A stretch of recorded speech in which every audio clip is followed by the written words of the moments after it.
Yo, what's up, y'all? It's your boy Mix by AP, back with another video. If you're new to my channel, I teach people how to mix, master, and record at a professional level on Logic by using all of Logic's free stock plugins and more advanced lessons on Pro Tools with the more advanced, expensive plugins. So I offer both options for people to learn at any level.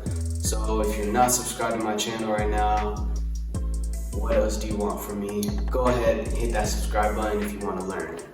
So today's video is a continuation of my last two videos, which was EQ 101 and Compression 101, which is when I take you guys from knowing nothing about EQ or compression to kind of just building you up and bringing you to an intermediate level to where you can use it at an intermediate level. You can use it very well at this point. So if you haven't watched those videos yet, you have to go and watch them right now, because this lesson is basically now the sauce, taking you from that intermediate level that you were at with the last video, and now we're taking you to the expert level, and I'm teaching y'all industry secrets and rules to EQ and compression.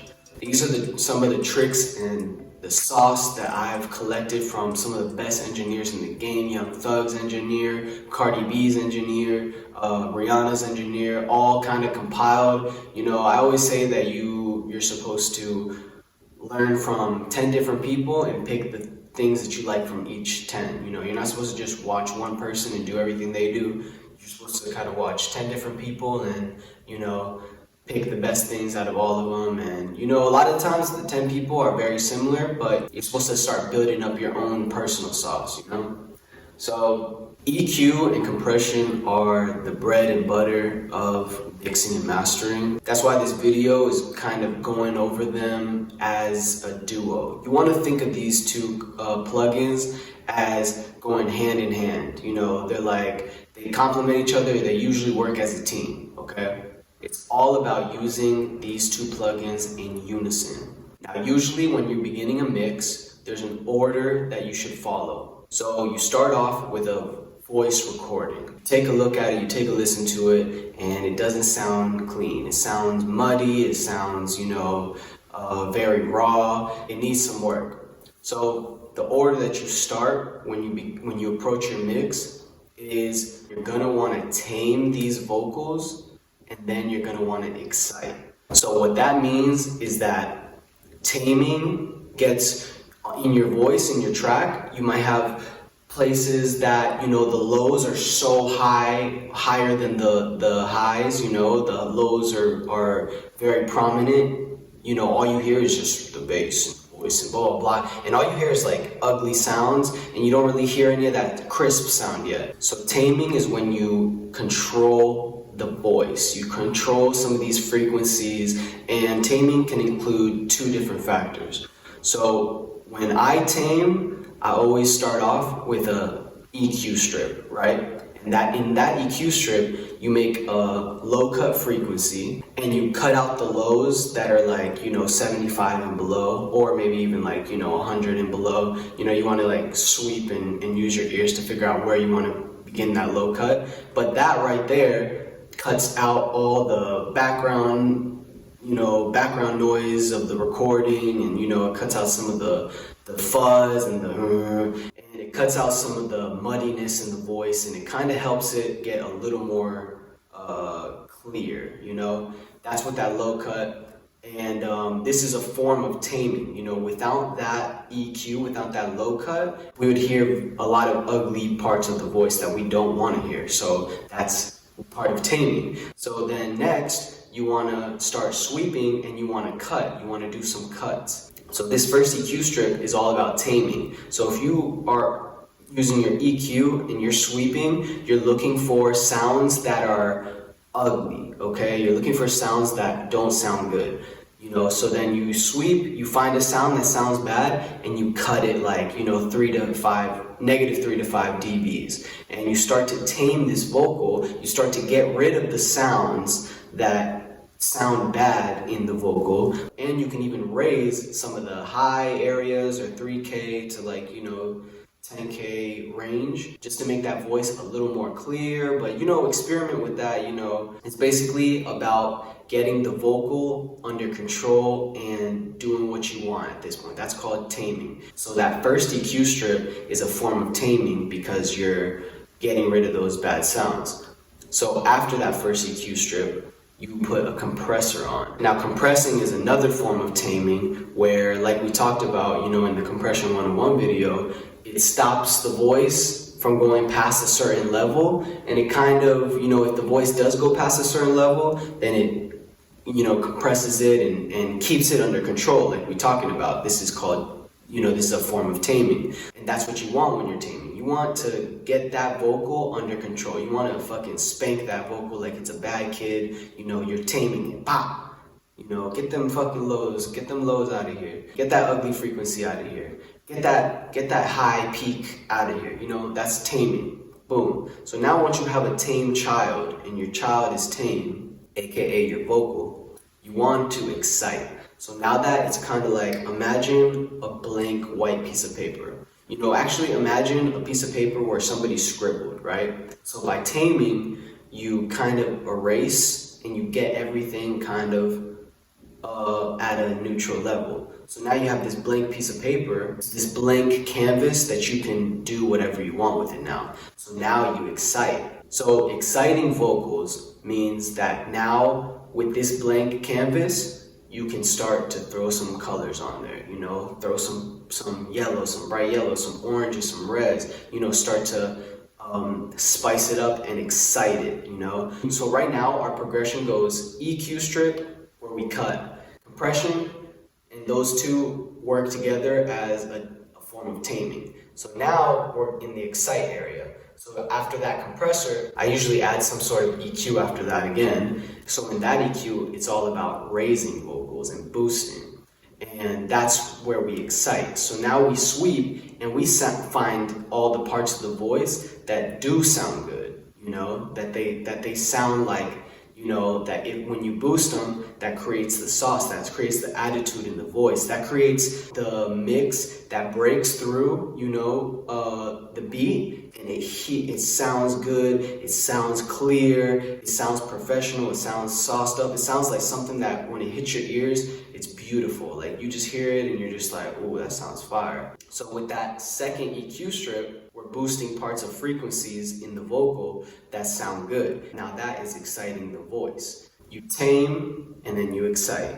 You tame and then you excite. So now we're going to talk about some industry tips, rules, secrets of EQing and compression, some rules that you need to follow. So the most important thing that you have to do when you're mixing and mastering is smash that like button for your boy. Now, seriously, y'all. So one of the most important things I should mention, especially by seeing all the mistakes made by a lot of engineers right now, is a lot of people like to cut all the lows out completely because they think that makes it sound a little better. You know, I get it. I get the idea, you know, and at first, when I first started mixing, I think I used to do that as well.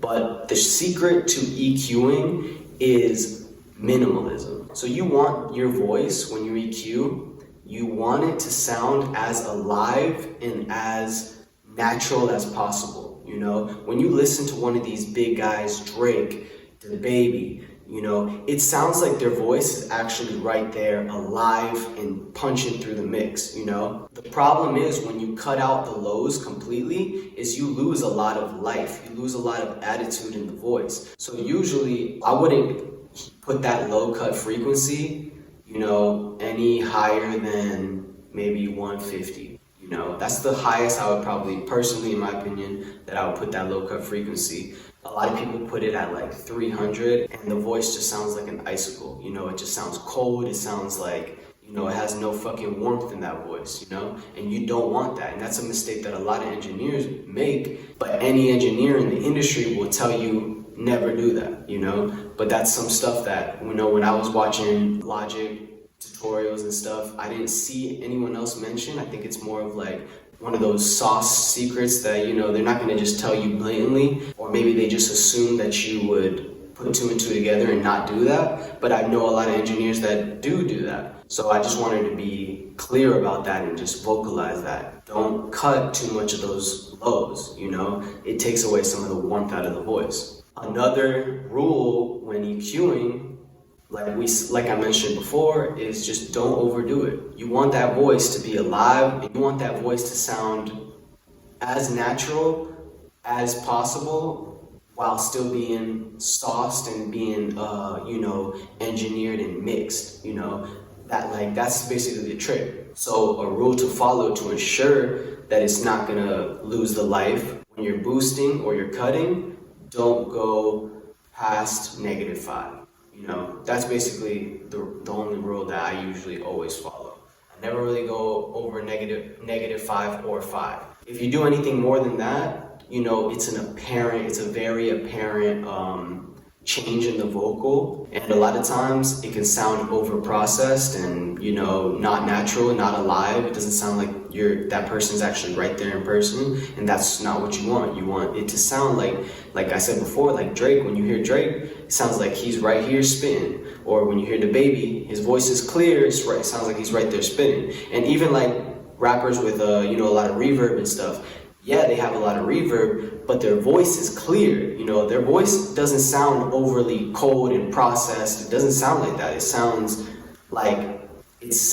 just like natural. It sounds like they're right here, vibing with the beat, with some fire, auto-tune, and some effects, But it doesn't sound like it's getting put through this machine and being faxed out on the other side, over-processed. No, it sounds natural. So now let me talk about the golden rule for compressing. Golden rule for compressing, okay? The golden rule to compressing is you don't compress more than -3. On that graph that we talked about in the compression 101, you don't let it hit past -3. And I say it in every single video that I've ever made, every tutorial. I always say that line. I say, don't compress more than -3. Why do I always say that? Because it's such an important rule that I want it to get engraved in your head. You will hear mixed opinions about this, all throughout YouTube, different tutorials, different engineers. But let me tell you the deciding factor that made me commit to this rule 100%. So on one side, you have the engineers that compress -8, -10, however much, right?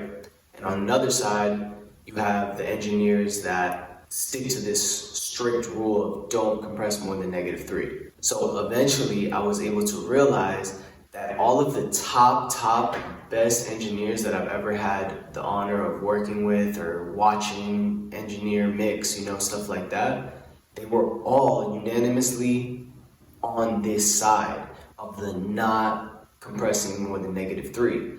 I connected those dots a little later, I saw that the people that compress however much, on YouTube or whatever, sometimes they just mix their own vocals or their own music, or they just mix for their friends, or they are just, starting off as well. So you got to think to yourself, what side do you want to be on? With all the best engineers in the game, or the, people that are just whatever? Sorry, I had some technical difficulties. As I was saying, why do these engineers feel so strongly about this -3 rule? Not compressing more than -3. The reason is, like I said before, the last thing you want to do is over-process your vocals. You want them to sound alive, you want them to sound real, you want them to sound like that person's like right there, and those vocals are jumping and they're warm and they're alive. When you compress vocals too harshly, you end up crushing those vocals and losing a lot of the life out of the voice when you compress too hard. That's why they stick to this no compressing more than -3 to avoid that over-processed sound that can happen when you compress too hard and you crunch those vocals. Now, I'm going to tell you a story about the last time I ever compressed more than -3. This is when I really learned my lesson, and I never did it ever again after this. And you're going to laugh at this story. So I was working at this studio in North Hollywood. It was a great studio. It's one of the greatest ones in LA, in my opinion. And Rihanna's producer and writers booked a session to write some songs for Rihanna. and I got chosen to engineer that session. And I'm not going to say the name of this producer because of privacy reasons and because of this story. But this producer, I did research on him and I looked him up, and he has over 20 platinum records under his belt. He's done multiple songs for Rihanna. He's done songs for Jeremiah. He's done platinum songs for Chris Brown. So this was going to be the most important session I had ever had. Up to that point, I was about like 1 year into engineering, so it was going to be the most important session that I'd had. And I'm in the session, everything's going good, and I'm recording one of the writers, and I'm throwing in like a light mix on there just to keep the sound going and the vibe. And the producer walks over to me, walks to the screen, looks over my shoulder to look at what I'm doing, and at that point I had the compressor up and I was compressing about like -6 or 7, and he says, "What are you doing?" He said it like that, and I was like, and I was a little off guard. I was like, "I'm throwing on a light mix, it's gonna sound better in a second." He's like, No, what are you doing? Why are you compressing that much? Everybody knows you're not supposed to compress more than -3. And I was like, I'm sorry. And at the time I was a little angry because I felt like he had embarrassed me, like he had yelled at me, like I was some little kid, like I felt like I had just gotten in trouble at school, like on, stuff like that. But looking back on it, I realized that he had taught me a huge lesson, because after that day, I never compressed more than -3, ever again. So that's one of the big rules for me, and that's one of the industry rules that all of you guys should follow. So the last thing I'll talk about in this video is when I first started learning how to engineer, I asked my mentor, who was, did some songs for Nicki Minaj, Kid Ink, stuff like that, big artists. I asked him, how many times are you supposed to EQ and compress? Like how many times do you do, like 5 times, or how many times, or do you only do 1 time? I asked him that question, and it's a good question. And he told me, as many times as you think you need, without overdoing it. If you get done with your tame and excite process, and you truly hear that something else is missing, that you might need to cut one little, like something in there is a little too muddy, and you want to cut that again, feel free to do that. Do it, as long as you're not overdoing it. Feel free to take out, like throw another EQ on there and take that sound out, or maybe boost a little bit of the highs if it's needed though. If it's needed, only do what's needed to avoid over processing vocals and making them sound, unnatural. So I really hope you learned a lot in this video. This should have taken you from that intermediate level to advanced. I just told you some of the industry secrets and rules. These rules and these methods are what can take you from your song sounding like any regular SoundCloud song, bad quality, room stuff, to sounding like, your song is ready to be on the radio and it sounds like a professional mix. It's a big difference. So following these rules, I would encourage you to maybe even go back and write some of these down and just kind of like make sure that you start getting in the habits of doing these things. When mixing, it's easy to get lost in the sauce, literally. So you don't want to get lost in that. You want to kind of follow some sort of guideline and know when to stop fucking with a voice. Oh, excuse my French. And as always, guys, please don't forget to take a second to hit that like button for me if you can. It really helps out with my channel, and I really appreciate it. Helps me keep making these videos and teaching you guys the sauce for free. So, if you can, just drop a like. That's all I ask. And if you guys have any questions, you can always drop a comment. I answer all comments on my videos. You already know that. Also, let me know what kind of giveaways you guys would like. I have free templates, mixing templates that you can just record and drag down, like the vocal down into the track, and it's already kind of like got a pre-mix on there sounding good. I can give out some R&B, rap templates. What kind of free stuff would you guys like that would maybe help you guys learn more and mess around and give you a place to experiment with? Let me know if you want a free beat pack. Let me know if you guys want like the free templates, like I was saying. Drop a comment or even message me. Let me know what I could give you guys that could help you. Let me know. All right, guys. Appreciate your time. I'm out.